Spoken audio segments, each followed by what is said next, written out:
I'll tell you what it's all about. Punk rock.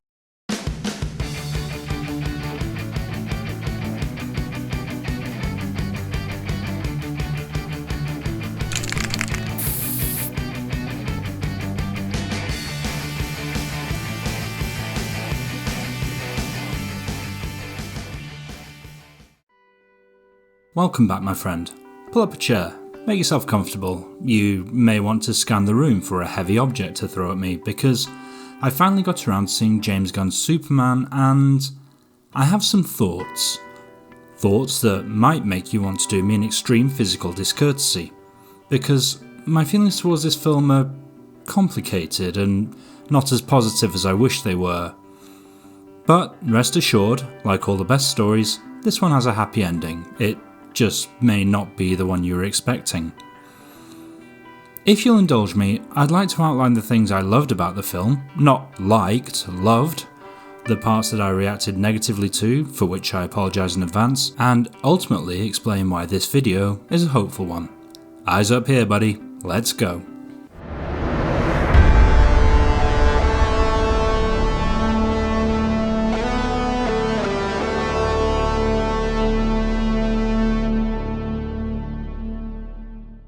Just a quick housekeeping notice, this video took longer than expected to produce. I started out using trailer footage, but obviously that made my choice of B-roll very limited. I even thought about going in front of the camera, but honestly, I'd rather drink a pint of my own diarrhea, or anyone else's for that matter, every hour on the hour for the rest of the month than have to edit the footage of my ancient mug staring down the camera lens. Now that the film's had a digital release and I was able to obtain it by completely non-nefarious means, I can produce a video essay with a bit more video. Anyway, I'm not going to bury the lead any further. I was mixed negative on this film. To which you might say, well, of course you didn't enjoy it, you're a Snyderbot. And I'd shed a single tear as my circuits were fried by Moravec's paradox and my face caught fire and melted into a puddle. I would, however, argue that I was a Superman fan long before I was a Zack Snyder fan. I'm an 80s kid. I was raised on the Christopher Reeve films. Superman 4 was one of the first films I remember seeing in the cinema. Look, here's 5-year-old me at the dinner table wearing lensless Clark Kent glasses and my Superman costume under my dressing gown. Here are some not inexpensive Superman physical media purchases. Here's my Kindle library. I had a fairly substantial graphic novel collection, but I made the mistake of being a freelancer during the pandemic and had to sell them all because my landlord's mortgage wasn't going to pay itself. Just because Zack Snyder's version spoke to me the most for numerous, complicated personal reasons, I'm entirely open to other interpretations of the character. Am I still butthurt that Henry Cavill announced his return as Superman after the release of Black Adam and had to walk it back less than 2 months later? Yes. Am I sore that we never got to see the conclusion of the Snyderverse Superman story? Yes. Do I wish that Henry's Superman was in this film? No. I believe that filmmakers should have creative freedom, and that shouldn't just apply to filmmakers whose aesthetic sensibilities align with my own. I want James Gunn to be able to make James Gunn's Superman film the way he wants to make it, whether I like it or not. While I'm net negative on Gunn's film, I've now seen it 3 times because I was determined to judge it on its own terms, removed from my disappointment about what it wasn't. Each time I went into the auditorium wanting, hoping, virtually expecting to be won over. But honestly, I felt kind of numb all the way through. Like I was at a friend's house watching them play a section from a video game that I knew I wouldn't be there to see them finish. That said, it would be churlish of me not to highlight the things that I loved about it, because these were things that I didn't just like, I genuinely loved. Let's take a look at those right now. I should say at this point that I'm going to dip in and out of the film's chronology in spoilery ways, so consider this your spoiler warning.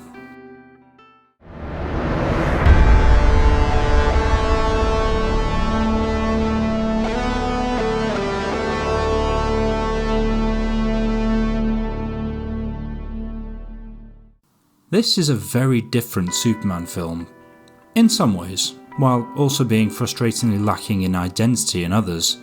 My dear friend Spider Dan of the Spider Dan and the Secret Boars podcast told me that he thought this was the closest we've ever gotten to a modern comic book Superman on the big screen. I think he's right, but I believe that to be both the film's greatest strength and its greatest weakness. It rattles along at warp speed with the gleeful abandon of James Gunn having been handed the keys to the DC toy chest, wrenching the door open and raiding it for the characters that nobody else wanted to play with. Hawk Girl? Gotta get me one of those. Metamorpho? What's a Metamorpho? Who cares, I want one. Krypto? Where have you been all my life? You're in. Mr. Terrific? Love that dude. Is there a Green Lantern in there? No, not that one. Oh, dang, get a load of that bowl cut. Welcome to the Justice Gang, guy. There's an infectious enthusiasm to it all that reminds me of watching toy adverts as a kid, pining for the adventures I could have with action figures my parents couldn't afford. At the same time, it almost feels like Gunn resents having to put his Justice Gang toys back in the chest and play with his Superman figure. Which is a shame because it's a perfectly decent Superman figure, albeit in a dreadful costume. In fact, I thought the production design in general was pretty poor in this film. There's no real attempt to differentiate this version of Superman visually. It leans heavily on the foundation provided by the Donnerverse, and there's no real sense of invention in the costuming outside of running the new 52 design through the MCU analyzer. This is a personal gripe, but it irks me that Gunn used the Kingdom Come logo. That's a specific logo with a specific meaning tied to Superman's character arc in that series.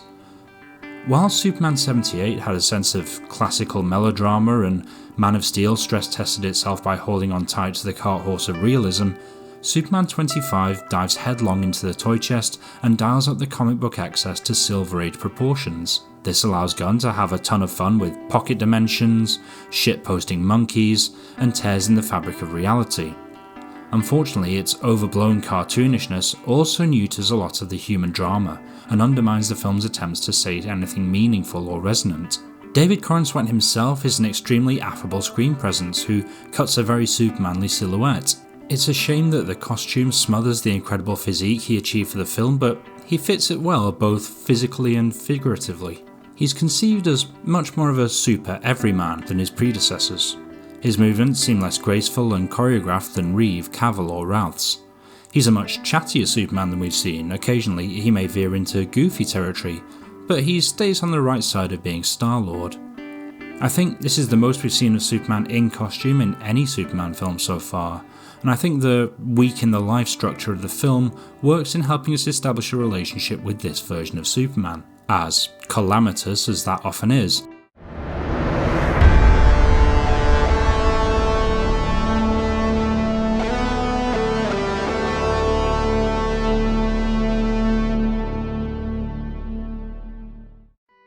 The film's two best scenes are those in which the plot takes a moment to stop and breathe, to just let the camera roll and allow the actors to create the magical alchemy of human drama.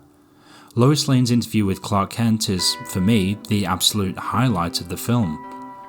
Not only is the prospect of Lois Lane interviewing Clark Kent as Superman in his civilian clothes innately charming, it also provides valuable insight into both characters.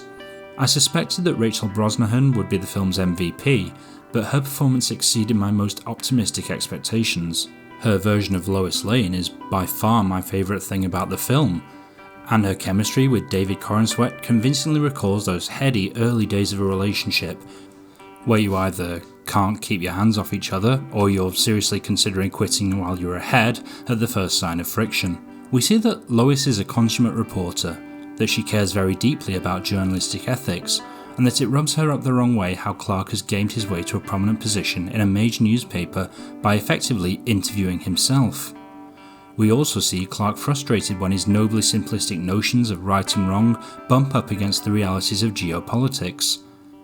Unfortunately, I think the film later undermines its own argument by making its president of Russia Israel so cartoonishly evil and lascivious, especially given the real and tangible state violence we're seeing enacted in real time, not just in Palestine, but in the Democratic Republic of Congo and Myanmar. My second favourite is the dialogue between Clark and Jonathan Kent at the Kent farm. In the wake of a disturbing revelation, which I'll get to, don't worry, Clark finds himself back at the Kent farm, taking a moment to rest and recuperate before joining the fray. He has a lovely, tender moment with his dad, who is revealed to be just a big, cuddly, crybaby teddy bear man, and I'm 100% here for it. As much as I exhaustively defend the Snyderverse Jonathan Kent, it's nice that Clark has this version of Jonathan around to share little nuggets of homespun wisdom. I feel like, generally speaking, the Kents were corn-fed to the point of slack-jawed yokeldom, but that moment was really sweet. The scenes where we got to see the Daily Planet crew interacting with one another were a lot of fun. The ensemble of Lois Lane, Clark Kent, Jimmy Olsen, Perry White, Steve Lombard and Cat Grant is a fascinating melting pot of personalities that I'd have liked to see marinate a bit more, but the film's in such a hurry to cram in as much comic book zaniness as possible, these scenes don't get the room to breathe that they deserve. On the subject of Jimmy Olsen, he represents a thread of snark running through James Gunn's films that borders on mean-spiritedness. It works for a motley crew like the Guardians of the Galaxy or the Suicide Squad, but it feels off here. I certainly don't mind Jimmy's reinvention as the office heartthrob, but I don't like how the film rewards him for being kind of a prick, if I'm honest. He has Eve Tessmacher saved in his phone under a derogatory term for her physical appearance. He treats her as an embarrassment right up until he needs something from her, and he only starts to see a semblance of value in her when Lois describes her as hot. The film itself clearly doesn't know how to treat Eve Tessmacher either. It establishes her as insufferably vain and self-absorbed. One of our main speaking characters treats her with sneering disdain. Everyone in her orbit remarks about how much of an idiot she is. As such, when Nick Holt's Lex Luthor behaves abusively to her, it lacks the emotional heft that it deserves because the film has taken such great pains to paint her as a stereotype. I've seen a lot of people online celebrating this version of Jimmy, so obviously it's working for some people, but it really left a sour taste in my mouth.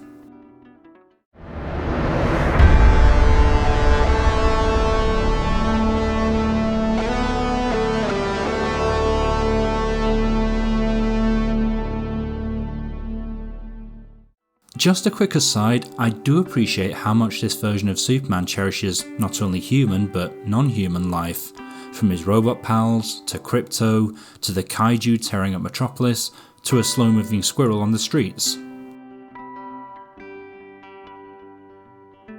In a time when vast swathes of our planet's population are dehumanized by a wealthy elite, I appreciate the message that every life has value. Do I think it was a direct reaction to the criticism of the Snyder films? Probably. Does it bother me? Absolutely not. Audiences clearly hold Superman to a higher standard than, say, any of the Avengers. As such, I don't mind the film being explicit about it, especially since this is a universe that puts its messaging front and centre and doesn't want to leave anything to subtext. The only thing that does raise my hackles slightly is Superman's new power, the "well, that's convenient" ray. Kaiju falls slowly enough for almost everyone to get out of the way? Well, that's convenient. A major metropolitan city can be evacuated in a matter of minutes? Well, that's convenient. A building collapses on the only bridge leading out of town and Superman's able to hold it up for long enough for the single car at the back of the queue to get clear? Well, that's convenient. It's fine.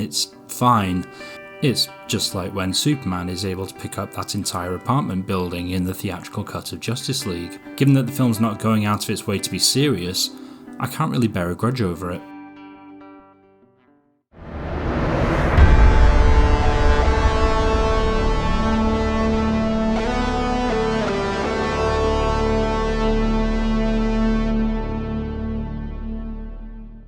I find it sadly ironic that a film whose tagline is "Look Up" caters so obviously to the phenomenon of second screening.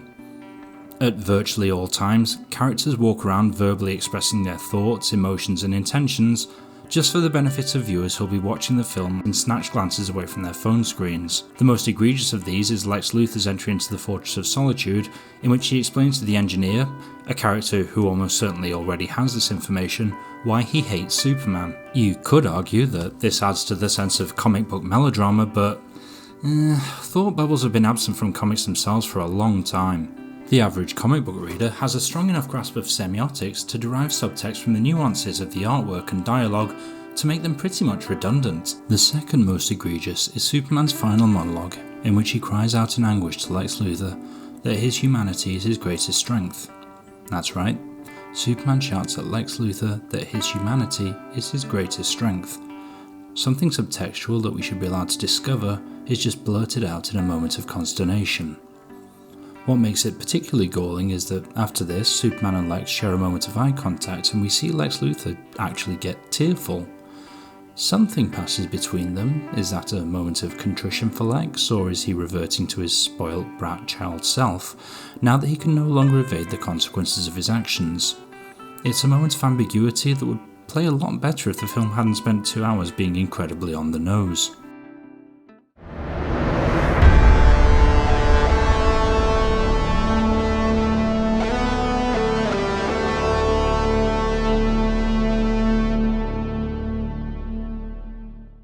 Okay, I've put this off long enough. Let's address the film's most controversial plot point. Superman learns that his parents didn't just want him to protect the people of his adopted homeworld, they wanted him to rule over them with an iron fist, with a harem full of concubines and a murderously zero-tolerance approach to dissent.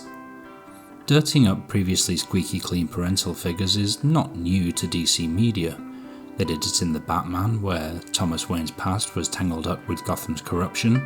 They did it in the Superman comics a few years back when Jor-El was revealed as the morally compromised Mr. Oz. And they did it in the Smallville TV series, where Jor-El was reimagined for much of the series as a cold, manipulative and authoritarian figure. Do I like the change? No. Do I hate it? No. It kind of works in the context of the message of the film. That we are more than our legacy, that our values and our actions say more about us than our parentage or heritage. I would have liked to see these themes reflected more throughout the film, but we've got kaiju to punch and dimensional rifts to mend.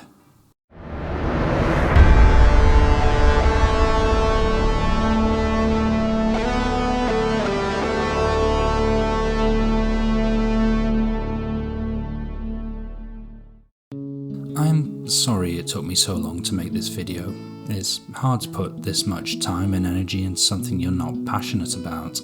If you came expecting a lengthy rant, I'm sorry to disappoint you. Likewise, if you were expecting a Damascene conversion, I'm afraid this isn't that either. Other than a few moments of admiration and a few moments of irritation, I really felt very little for this film. I remember watching the first episode of my adventure with Superman and thinking, this isn't for me, but I'm glad it exists. That's broadly how I feel about James Gunn's Superman. It's not for me, but I'm glad it exists.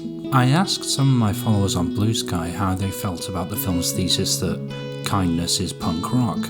I got some beautiful responses. Some found it an apt message for our time, in an era where neoliberalism has us atomised and competing for resources. Others found it shriekingly inauthentic, like Hot Topic selling Che Guevara t-shirts made in Bangladeshi sweatshops. I kind of pinball between these reactions at the moment, although it doesn't help that one of the UK's biggest punk rock icons has outed himself as a reactionary dickhead. As trite and facile as I've found it at times, I think that outside of a few weirdly spiteful moments, its heart is broadly in the right place. Seeing reactions from people who liked it, the joy and togetherness that it's brought to people, my not liking the film personally is a price I'll happily pay for that sentiment to be in the world. These characters have survived for so long because new creatives have been able to reimagine and redefine them for different audiences. This is a great jumping on point for a new generation, people who know what a skibbity is. That's good. I want them to have it. I'm old, especially in YouTube years, and with age comes the realisation that things aren't made with you in mind anymore. I feel like I'm at a point where I'm ready to set aside my fandom and experience this DC universe as a general audience member. I'll dip in and out, but I won't be following it with the same slavish devotion that I did the DCEU. My ticket for Supergirl is already sold, I'll probably check out that Green Lantern TV show, but broadly speaking, I'm happy to step into the background and let a new generation of fans enjoy their hero. For the next video, I'll be crossing to the other side of the street and spending some quality time with another dashing young man in a red and blue suit. Until then, check out my lengthy defence of Zack Snyder's Superman if you haven't already, and take care of yourself. Try to be kind. Apparently, it's the new punk rock.